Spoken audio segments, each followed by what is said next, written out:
My friend Sam here and I, we usually Talk talk about things. You know, we drink tea. We get together once a week and we just talk about things. So we figured, why not make a YouTube channel out of this? So see how it goes.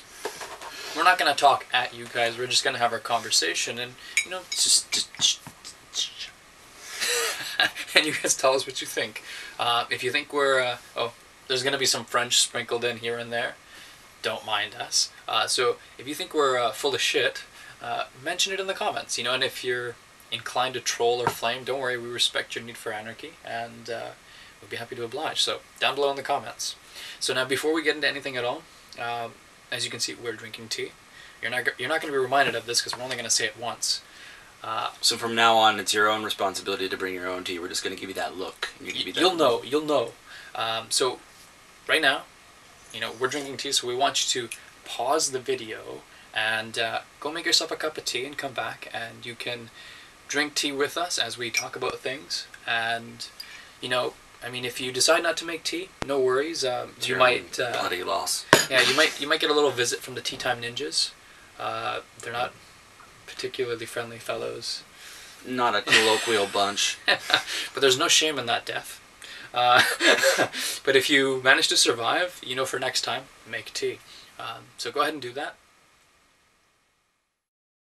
There's a lot of pressure, especially around this time of year, with a lot of mini celebrities. You see people on YouTube, or people you hear about, people you see on television, probably on the radio, but nobody listens to the radio anymore.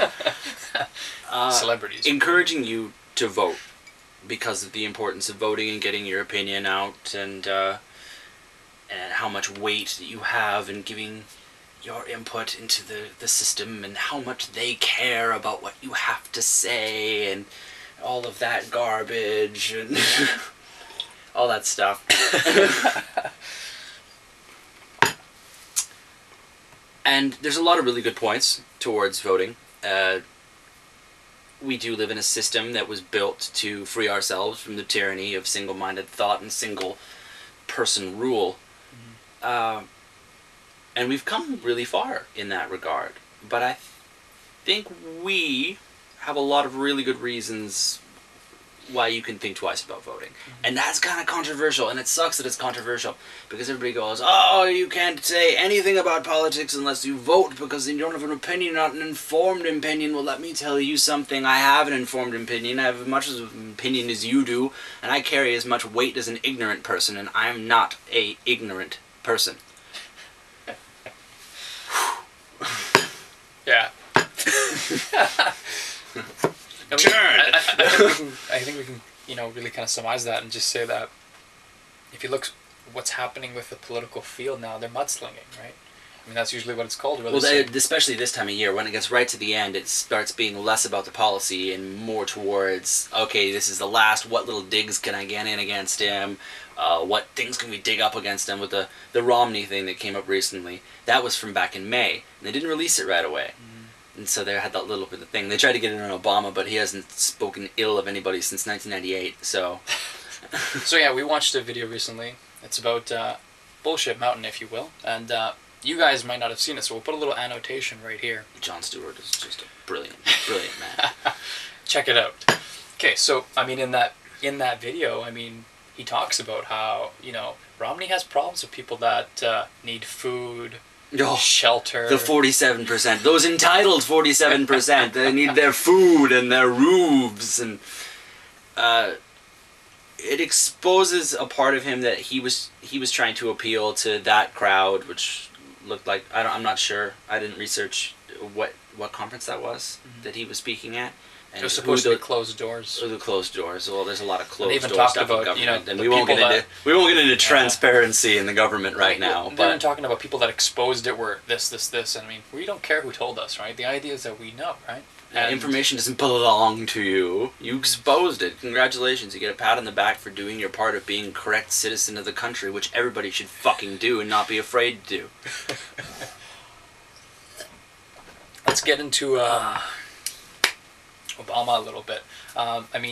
You notice that he talks about how he's going to ignore the Israeli noise, about what's going on. And there's people that are talking that behind closed doors, they've potentially already even decided to go to war. And the Senate vote, the 90-1, where they said they were going in, and then Obama's like, well, numbers say that that's bad, and people won't vote for me if I do that. yeah, so I think what we're trying to get across really Well, is then that, I should probably change my opinion.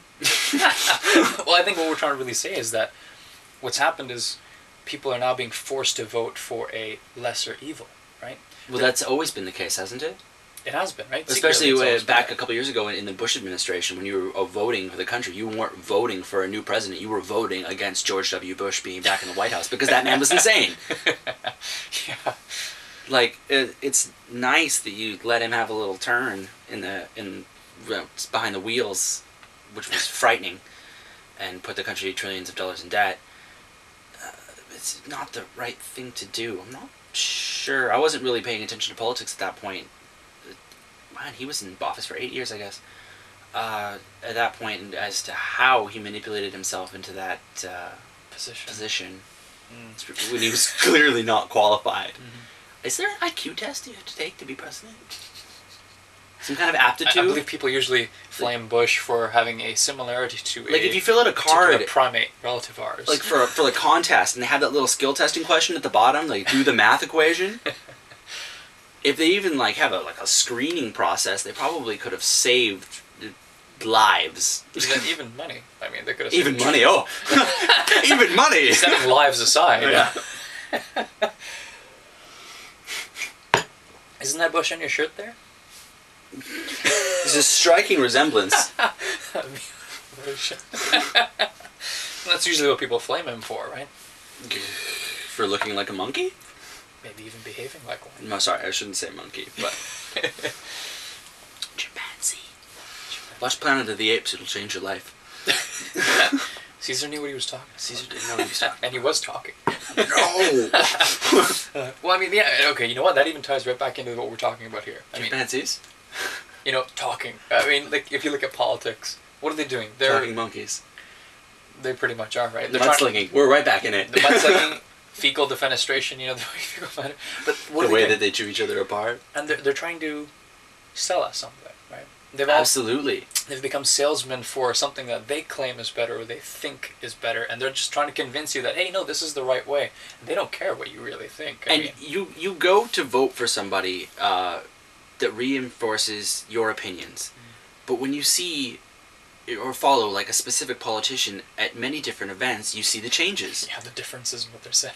Of what they're saying, and it's all regional, and it goes like, oh, I'm going to say this to these people because this is what's going to appeal to them. And I know there's a certain line of what's topical and appeals to them, and what they're doing to appeal to them to gain popularity in general. That's what the government has become, is a numbers game. And there's a lot of different elements involved with it, where some more people are going to get more money because they're more likely to be pro this and cut certain deals, and there's that kind of corruption that's always been around, but more towards the point of having to vote for a lesser evil is that you understand going into it that they're all evil. How frightening is that? It's pretty frightening. When you have to, you're pressured into the system, and it's not like you have to go out and vote or they're gonna like P. Diddy's gonna come shoot down your door, vote or die. Well, I mean, if you look at what politics is doing right now, they've even managed to piss off Almo.